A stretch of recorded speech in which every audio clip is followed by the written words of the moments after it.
Hey everybody, how's it going? What I wanted to do in this video is just share some insights from one of the monthly articles that I've written for my patrons, just kind of as a way to show you guys what that's all about. Specifically for the $10 tier on Patreon, you get monthly articles that I write on various theological topics. So I just wanted to kind of share insights from one of those articles, and partly, to share that, but also to promote the ideas in that article, because I feel like it is very important to speak on this topic, specifically in the modern era. A lot of Catholics today, I think, tend to be a little bit too wishy-washy on the relationships between men and women. I feel like the church needs to articulate a clearer vision of the real duality between men and women, specifically focusing on what the proper role of the woman is, within a marriage, but also in a more eschatological context. And I think the best way for us as Catholics to focus in on that and to draw insight from it is through the role of the Blessed Virgin Mary. And so what I did in this article is I've tried to articulate how a focus on the divinely ordained role of the Blessed Virgin Mary can help us to elucidate for us what the proper role of the woman is within the family and the wider society at large. And so I just want to share some insights from that article. And if it's interesting to you, you can consider becoming a patron, and you'll get monthly access to these articles that I write every month. I also plan on writing more articles in other platforms as well, but I just wanted to share from this one. So, of course, when we're talking about the authority of the Blessed Virgin, we really want to understand it within a broader contextual framework of what I guess you could say feminine authority in God's relationship to the creatures in Catholic theology is really all about. And when I use that term feminine authority, we obviously want to use it carefully, right? We don't want to play loose with this word authority when talking about this, because that can lend to various feminist interpretations, and we're obviously trying to bring about the opposite interpretation. But just bear with me for a second with that terminology. And the reason for contextualizing it is that way, it's because it's central to Catholic theology. Because Catholic theology really focuses in on this firm insistence on an unwavering realism about the creature's instrumentality in divine action. And when you think about it in that way, that really helps us to understand more deeply the role of women on an eschatological level. It really does tie into this concept of secondary causality. Any occasionalist outlook on secondary causality, which is basically the view that secondary causes aren't true or authentic causes, as Catholics, we really have to dismiss that as foreign to the Catholic mind, which insists upon this fundamentally harmonious and synergistic compatibility between the divine and the created order, which, of course, establishes the prime analogate for Christ and the church, man and woman, the new Adam and the new Eve. And it is this feminine role as the new Eve that is realized in the person of the Blessed Virgin. The Blessed Virgin, in a way, kind of recapitulates all of creation, the role of created order. And that's why we're talking about secondary causality here.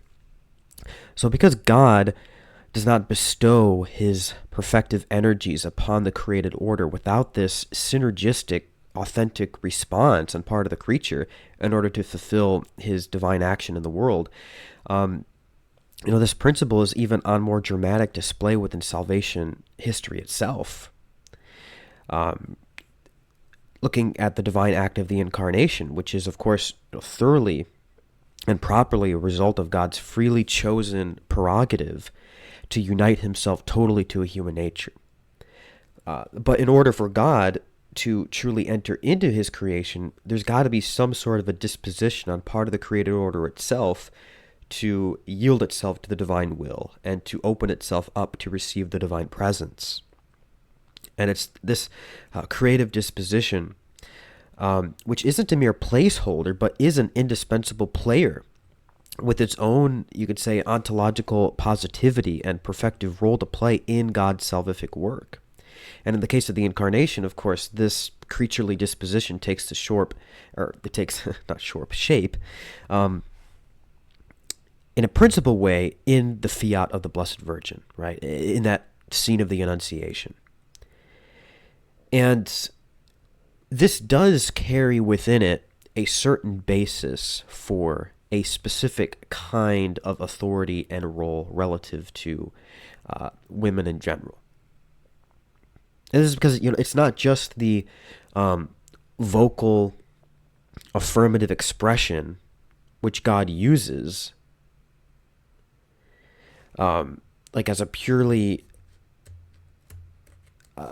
passive way through which to become incarnate, referring, of course, to the Blessed Virgin's own, words. It's reflective of a much deeper and much more necessary phenomenon. That is, it's reflective of this synergy taking place of two wills that come together to fulfill this divine action in the created order. There's got to be some response from within the depths of nature itself, personified through the Blessed Virgin, in order for God to actually enter into nature. Not as if it's putting any limitations on the divine omnipotence, but according to divine wisdom. And this, conditional necessity, we could say, is this instrumental necessity, given God's freely chosen prerogative to work synergistically with creation, in order to educe from within its own depths this broader cooperation with divine activity.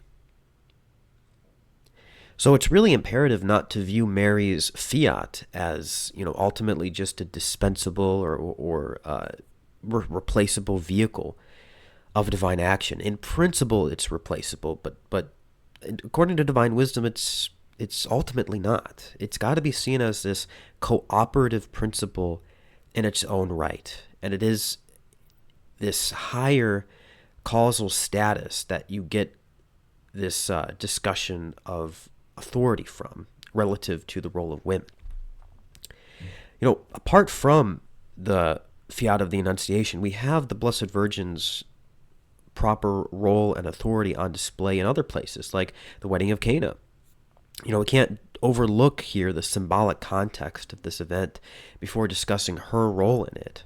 It's not just an insistence of Christ revealing his divinity in order to, amass a group of dedicated disciples. It has messianic import here. Christ is changing water into wine in a way that, foreshadows his sacrifice, out of which blood and water is going to pour out from his side. And then also foreshadows the institution of the Eucharist, whereby his sacrificial act is made present to believers. And so it really cuts right to the core of Christ's mission, and it's toward that realization to which Christ refers as his hour. That's when he says, "My hour is not yet come." And so the Blessed Virgin's efficacious request, therefore, it takes on this character of authority in a way. What it does is it signifies to Christ this disposition to lead him toward the fulfillment of his mission, which marks the core and the essence of this Marian role as the Mother of God. So her authority is sourced in her maternity in this way, because that's really the role of a mother.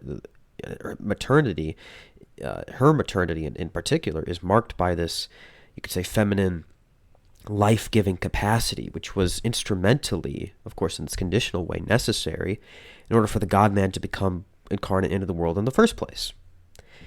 And not only, of course, is this conditional necessity taking place with the birth of Christ, but throughout the duration of Christ's earthly life, you see it pop up again and again.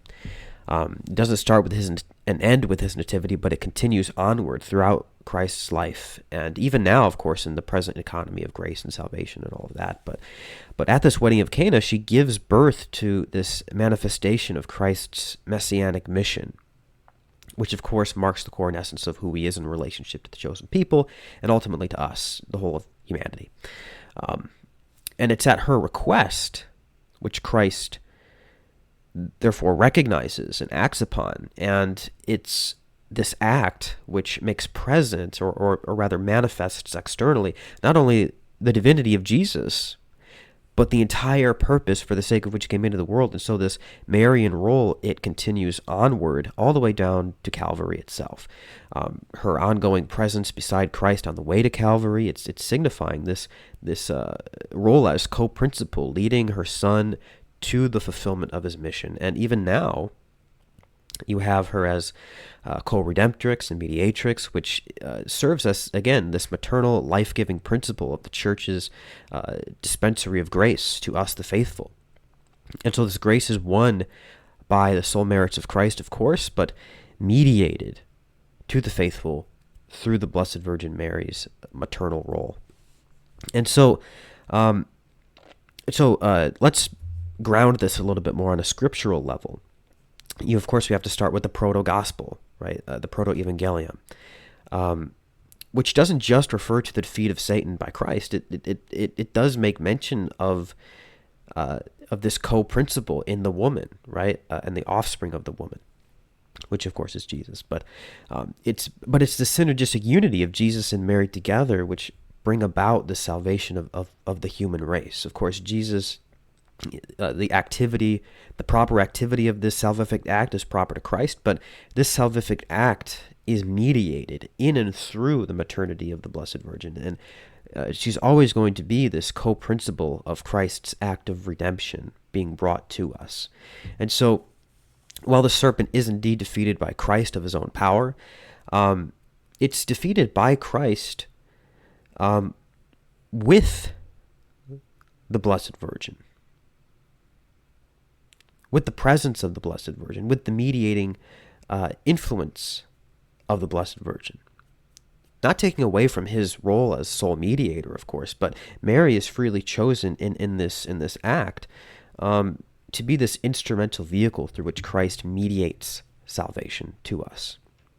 And so she reflects in this most pure of ways God's plan of design for the creation of woman itself, and is reflected and mirrored in wifehood and motherhood and in the very life of the church. And so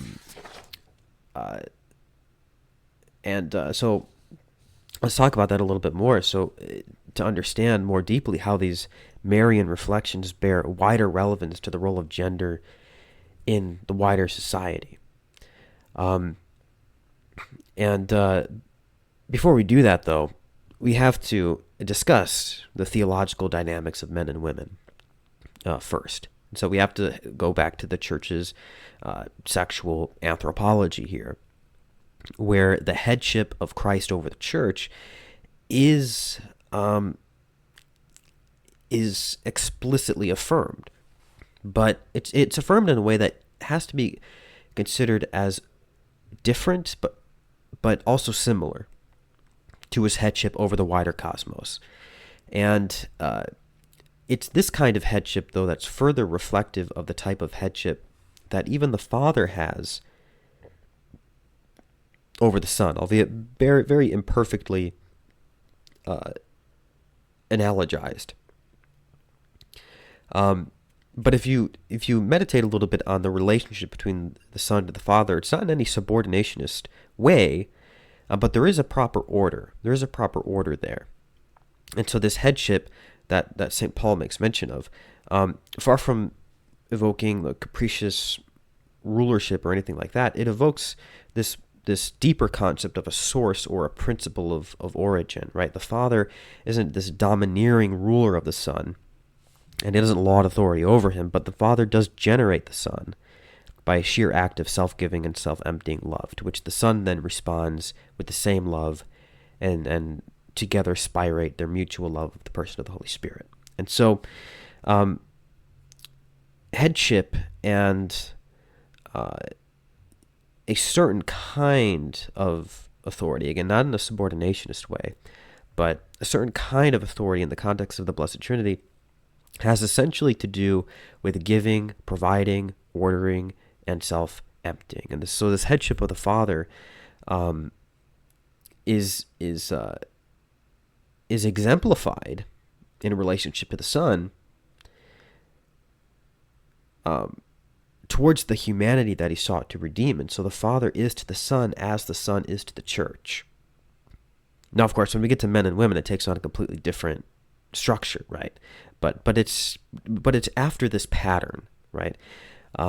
Because the husband has authority over the wife in a way that the Father doesn't have over the Son, because the Father and the Son are fully equal in majesty. But now that we've kind of discussed this manner of headship that's reflected in some way in the life of the Trinity, we can come to understand how femininity fits into this overall schema, right?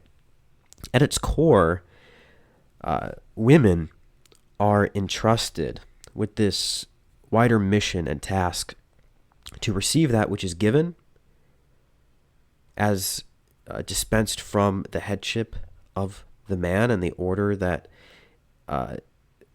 is given toward the preservation of this gift, and also toward the cultivation of new life that emerges from the reception of that gift.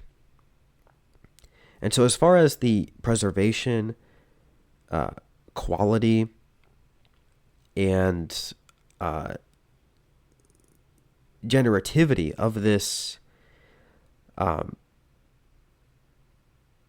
gift, namely the role of the women given to her, as far as that's concerned, women are indeed placed at this, you could say, at this central role in the cosmic order,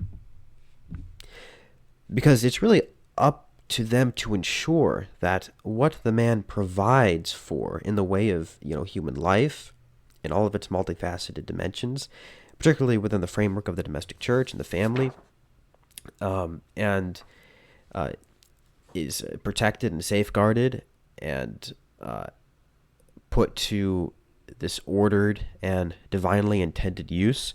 What is provided in all of that by the man is sort of able to be nested in a way by the woman, and it kind of requires this co-principle of mediation for these gifts that originate in the man to be situated properly according to their proper role through the mediatorship, the co-mediatorship of the woman in that relationship.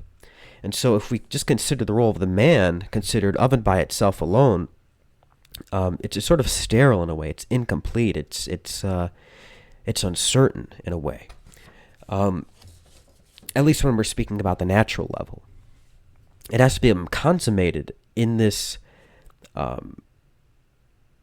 crucible from which his generativity can be brought into this full achievement of its perfection. So the woman's role, therefore, is not merely a passive receptivity to what the man provides, but it's this active responsibility to direct what the man has provided toward the fulfillment of its perfected end. It's similar to how the body, or how matter, receives the principle of form, the principle of intelligibility and form, and is able to embody that principle of intelligibility. Because when the form of a thing, the form of a material substance, is ordered toward matter, when we're considering the form of a material substance, the form by itself is abstract. It's incomplete. It's meant to be enfleshed in this substratum that is matter. And so matter has this role of this active responsibility, you could say, of informing the form. And that is also mirrored in the dynamic between men and women. So the woman's role, like I said, it's not just this purely passive receptivity. It's this active responsibility, in a passive way, of course, to direct what the man provides in this way. And without this crucial role, the man's generativity is going to fall into sterility. It's not going to be able to fulfill the perfective end beyond and outside of himself. And so woman is required in this natural dynamic for this inclination of the man to find a proper home and for this generativity to complete the end for the sake of which God created him, which is why he fashioned Eve out of the rib of Adam. And of course, all this applies to the natural order. When we consider the supernatural order, which is, the basis for the superiority of virginity to the state of marriage, the same dynamic is really at play, but the roles reverse, right? You have God as the masculine principle, the active principle. And as the active masculine principle, God, while he is fully blessed and perfect in himself, given his decision to create the world, it would be sterile in a way if not received in and through the proper, you could say, feminine mode of the creature. So it's that same dynamic at play, but at a higher level. And of course, those who are called to the state of virginity can participate more directly in that higher level of this male-female dynamic at play. But within the context of Christian marriage, we should focus it on that a little bit. The woman, therefore, possesses, as a result of what we've said, this masculine-sourced authority and right to assist the man in the execution of a sacred sacrificial duty, to generate that which the will preserve and cultivate into new life. So in this sense, you have this Pauline doctrine of subjection taking on this twofold nature. The wife having this capacity as this center of the household in a way to help move her husband toward the faithful execution of his generative and sacrificial duties. And the man has the authority to ensure that his wife is putting the output of his generative activity into good and proper and virtuous use. And as to this meaning of subjection that you find in St. Paul, this feminine meaning of subjection or surrender or whatever you want to call it, it really refers to this act whereby the woman opens herself up totally to the self-giving activity of the man for the purpose of preserving the gift and cultivating it into new life that she receives from the husband. And so within, the marital act in particular, the woman's role does, of course, take on this passive reception to the man's initiative, but this passive receptivity is aimed toward the preservation and the cultivation of new life. It's not self-referential in that way. It's, in this sense, the woman is complementing the natural perfection of the man. And outside, of course, these higher vocations, these higher spiritual vocations like virginity or consecrated life, on the natural level, without the woman, the man is sort of left to his own devices and is deprived in a way of a means whereby his purposes can be fulfilled, right? That's, of course, like I said, if he doesn't choose higher ends to fulfill in his own life and in society. Like if he consecrates himself to the state of virginity, that's another thing, right? You have this concept of being like married to the game or whatever. Well, that can apply in the spiritual order as well. So the very concepts of these masculine concepts of initiative, generativity, and sacrifice, they all do presuppose an other, a feminine other, towards which these things must tend. And so without this feminine role, without the woman in the context of marriage, or without these other, feminine roles who can embody this other, who alone can bring about this generativity, this masculine generativity toward complete fulfillment and new life, that very male generativity will just turn in on itself and lead to self-destruction. And this doesn't just apply to actual women. It can apply to all sorts of other things, right? Like if a man, let's say he's unmarried, he consecrates himself to virginity. If he doesn't have that outlet, that output, that other, then it is going to turn inward on itself. And so you have the same duality at play across multiple levels of this hierarchy here. And so in this sense, the man, therefore, specifically again within the context of marriage and family life, needs the companionship and help of the woman in order to fully be himself and order the fruits of his self-sacrifice towards an end which can satisfy sort of the yearning of his self-sacrificial and generative inclinations. And that is, of course, within marriage accomplished through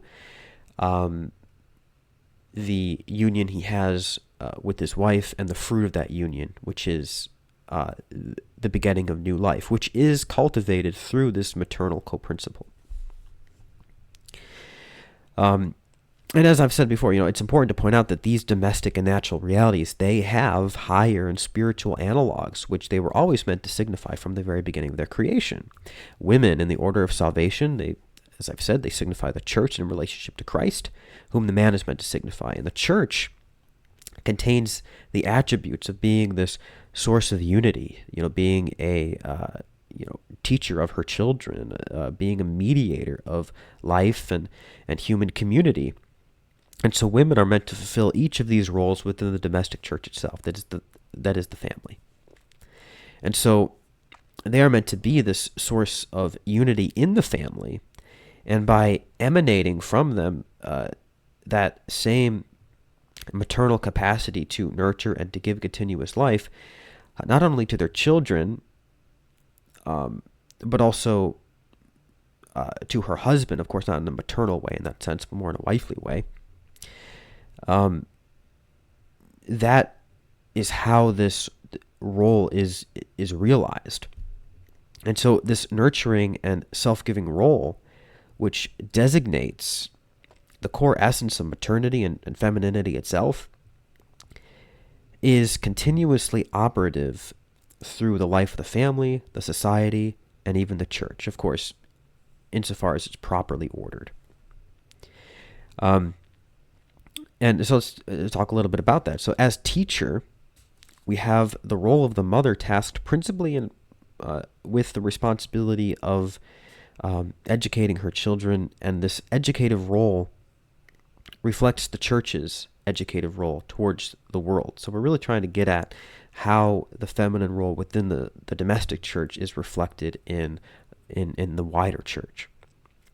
And you have this fulfilled in the church in the magisterium, right? The magisterium is takes on this maternal role, right? The church, if you look at what St. John the 23rd talks about in his encyclical is titled Mater et Magistra, Mother and Teacher. It's very fitting.